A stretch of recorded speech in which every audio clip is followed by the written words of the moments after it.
I'm dglenn. I'm the Robotic Solutions Manager with Adams here in Tampa, Florida. We're a factory automation value-add supplier specializing in robotics and in automation and machine vision and really anything having to do with like I said, factory automation. One of the robot factories that we represent is Epson. So I deal a lot with Epson Robotics and a lot of those different projects that those robots are suited for.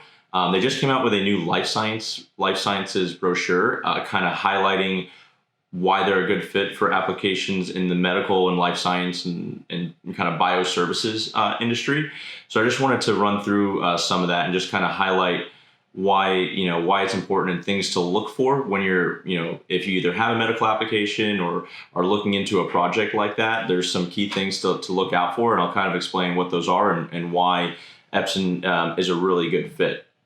So obviously and I'm just going to walk you through the brochure as I do this. So whenever looking at a medical application, whether it's medical devices, any sort of solution, vials, syringes, anything like that, the stakes are obviously higher, right? Those types of parts and components and processes are not manufactured inexpensively. So it's important to get things right. So things like reliability and quality come into play pretty heavily.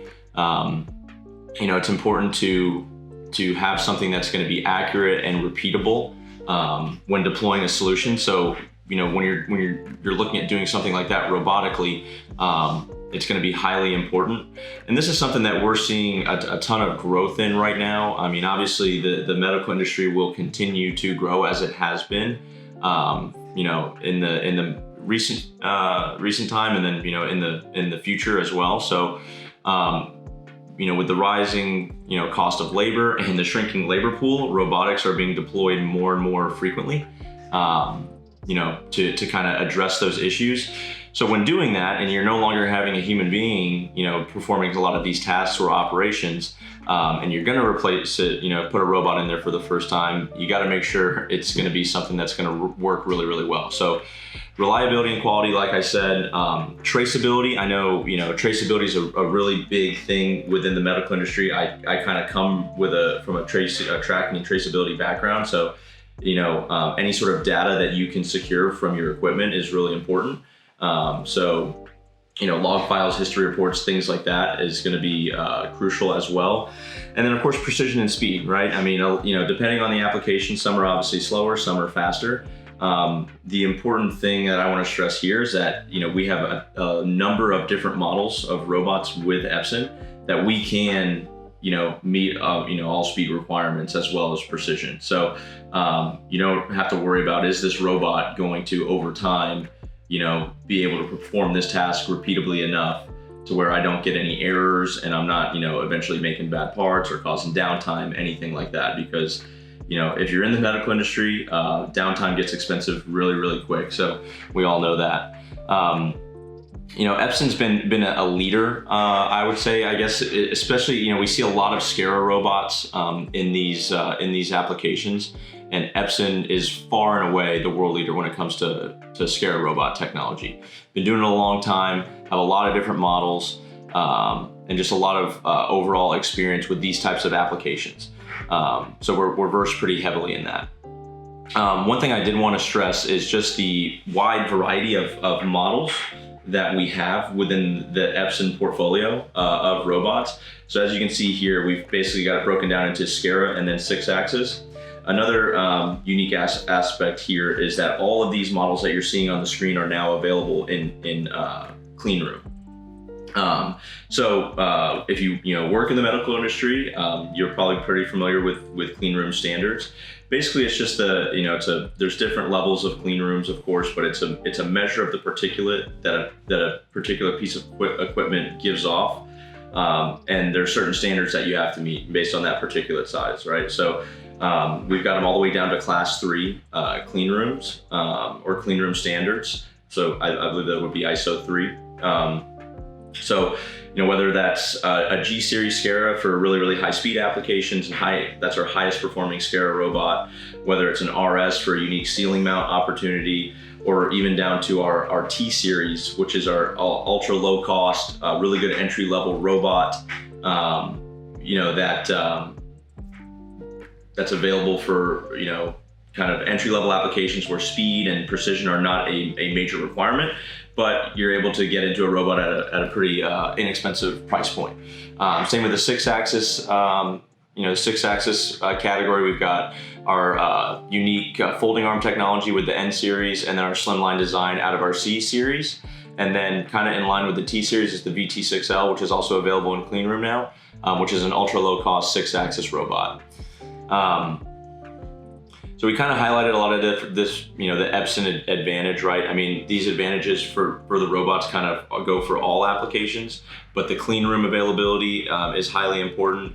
And then having the experience of the Epson team, as well as our team here at Adams that have had a lot of experience dealing with medical applications, is an extreme advantage, so that, we've kind of been able to work out bugs or just have experience and know what to look for and what could kind of pop up whenever you're doing a project like this.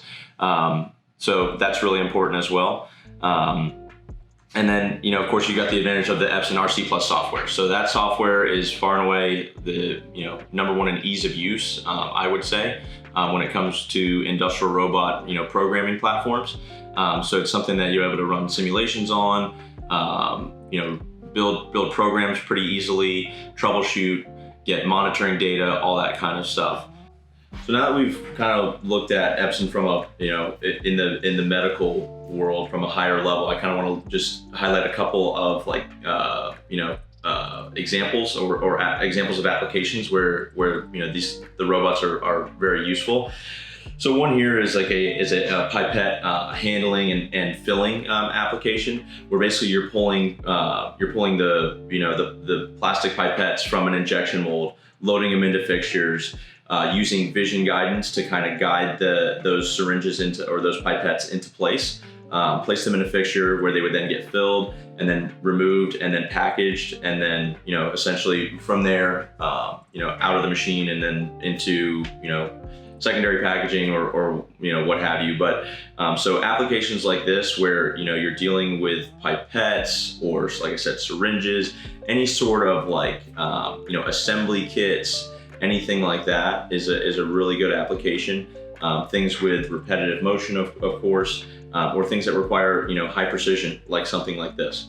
It's extremely important that these pipettes are in the right place every time. Otherwise, you're going to have solution everywhere. So you're going to lead to a lot of waste, a lot of downtime. All of those sort of negative things that can happen from things not being in the right position. So that's a good example. This one down here is very similar, except it was actually with a COVID-19 project. So basically, it was a syringe coating application. Where we had multiple Epson robots, synchronized basically to enhance efficiency, to precisely manipulate syringes, within like a lab automation application. So those are kind of things to look at. Like I said, also any sort of like assembly, whether we're having to mate two parts together, do any sort of pick and place, anything like that. Epson has a wide variety of secondary kind of products, such as like IntelliFlex feeders, like I said, machine vision for machine vision guidance to basically guide the robot into position, so we can identify where parts are in a certain field of view, relay those coordinates back to the robot so they can go pick them and then manipulate them and place them wherever. We can locate different fixturing. We can do a lot of different things. So. Of course, with robotics, the applications are really endless. It's all about, looking at the application from a high level, determining which robot is going to be the right fit, and letting the application drive that, because the application will lead you to the right model. It's about understanding, the pros and cons of each and making sure that you set yourself up for success. So that's in a nutshell. I just kind of wanted to highlight some of the advantages of Epson when looking at a life science application. Like I said, it's growing rapidly. We're doing a lot of them right now. If you have any applications in mind or work in that industry and have considered robotics, we'd love to have a conversation with you. Just from a higher level to see what it is you're doing. Do you guys have a lot of repetitive tasks? Are you struggling with mainly at what I've seen right now is just everyone just being able to find labor. Because those are all things that we have experience in dealing with, and would love to talk with you and see if there's any value that we could potentially provide. Thanks everyone for taking the time to watch this video. I would love to talk to you about your specific applications. If you would like to reach out, all of my contact information is below.